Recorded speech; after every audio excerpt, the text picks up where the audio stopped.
और उस बीच ये बता दें कि जापान इलाके में हुई घुसपैठ की चेतावनी ये ग्लोबल टाइम्स के जरिए बताया जा रहा है और चीन और रूस की तरफ से जापान को ये चेतावनी जारी की गई है। और जापान में हुई घुसपैठ पर अब चीन के विदेश मंत्रालय की तरफ से क्या कहा गया?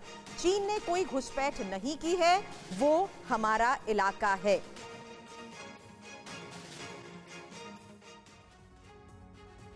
तो पहले घुसपैठ और फिर जापान को धमकी, लगातार जापान को धमकाने की कोशिश चीन की तरफ से। और जापान के इलाके में घुसपैठ पर ग्लोबल टाइम्स के जरिए यह धमकी दी गई है। पश्चिमी प्रशांत इलाके में रूस की नौसैनिक गतिविधि जापान को डराने के लिए। जापान चीन से डर कर रहे, उतावलेपन में कोई गलत कदम न उठाए। चीन और रूस के युद्धपोतों को सेनकाकू द्वीप में जाने का अधिकार है, यह कहा गया है ग्लोबल टाइम्स में। चीन के विदेश मंत्रालय ने कहा कि सेनकाकू द्वीप चीन का इलाका है, जिसको लेकर चीन हमेशा से दावा करता रहा है। इन इलाकों में चीनी जहाजों की समुद्री गतिविधियां पूरी तरह से वैध हैं। जापान को गैर जिम्मेदाराना आरोप लगाने का कोई अधिकार नहीं है। जापान रूस के खिलाफ जो अभियान चला रहा है उसे रोकने के लिए चेतावनी। तो अंजलि, साफ तौर पे जापान को लगातार डॉस करने की कोशिश चीन की तरफ से और कहीं ना कहीं एक नई सीमा बनाने की तैयारी, जो कि जापान के लिए आपत्तिजनक रही है। बिल्कुल रवि, और ये कोई पहली बार नहीं है जब ग्लोबल टाइम्स के हवाले से जापान को चीन ने धमकी दी है। कड़े लहजे में कई बार ये धमकी दी जा चुकी है ग्लोबल टाइम्स के हवाले से। जनरल सुधाकर भी हमारे साथ जुड़े हुए हैं। सर, अभी हाल ही में मैड्रिड में एक बैठक होती है नाटो देशों की, जिसमें एशिया क्षेत्र के जो देश हैं उनके 4 शक्तिशाली देशों के नेताओं की ये बैठक होती है, जिनमें से एक जापान भी है। जापान ये कहता है इस बैठक में कि चीन अपनी दादागिरी बढ़ा रहा है और इसीलिए इसे सबक सिखाना जरूरी है। जापान को यह आश्वासन मिला है नाटो के इन 4 देशों से कि हम पूरी मदद आपकी करेंगे। क्या एक बड़ी वजह ये विवाद की चीन टेंशन में इसलिए अब चाह रहा है कि रूस का साथ लेकर के जापान पर हमला बोला जा सके? ये अंजलि, सबसे पहले आप सबको गुड मॉर्निंग, नमस्कार। और यहाँ मैं कैलिफोर्निया से आपके साथ कनेक्टेड हूँ और मैं बहुत आभारी हूँ कि बड़े समय के बाद आपने मेरे को चैनल पे इनवाइट किए हैं। और जो विषय पे आप चर्चा कर रहे हैं इसके लिए मैं बधाई देना चाहता हूँ। ये बहुत ही एक इम्पॉर्टेंट डेवलपमेंट है। ये दिखावा है, शुरू में मैं कहना चाहता हूँ, ये दिखावा है। ये कोई ज़्यादा कोई सीमा के बाहर जाने वाले नहीं है, लेकिन चाइना इसी तरह धमकी देते रहेगा। जो सवाल आप पूछ रहे हैं, मैड्रिड का जो मीटिंग में जापान ने जो कहा था, देखिए जापान, जैसे योगेश साहब ने बहुत अच्छे तरीके से कवर किए हैं कि अभी हार्डलाइनर गवर्नेंस स्टार्ट हो गया है। आप कोरिया की बात करिए या जापान की बात करिए, ये जो लीडरशिप है it plays a very very important role.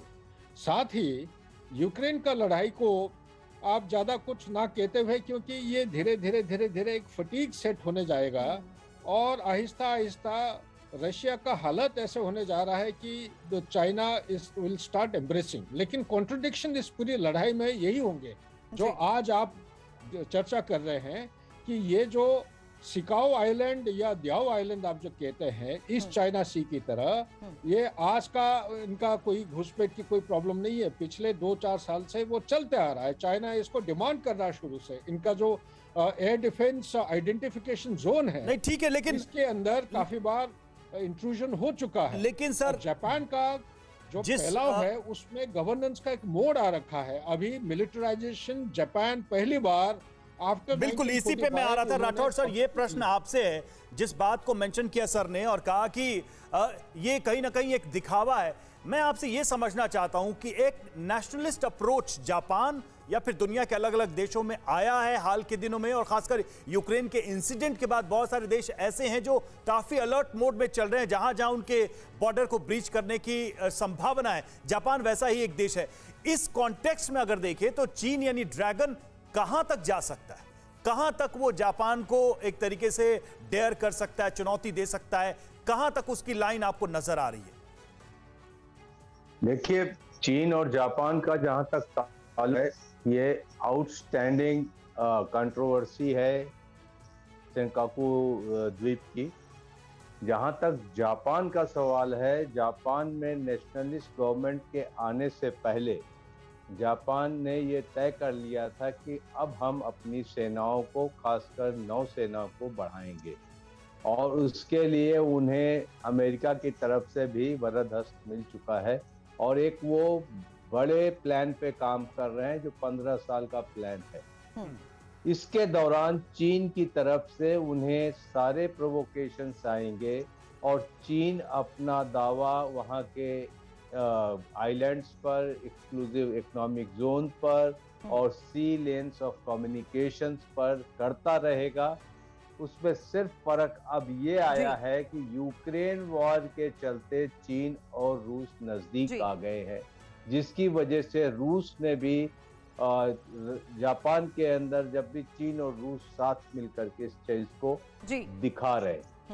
NATO के सारे देश चाहे न हो, लेकिन वो देश जिनको जरूरत है जापान के साथ यहाँ खड़े हैं। और ये एक चीज friction point, to summarise your points, जो अभी तक हमने अपने एक्सपर्ट्स के साथ बात की है, कहीं ना कहीं एक क्लियर मैसेजिंग जरूर की जा रही है और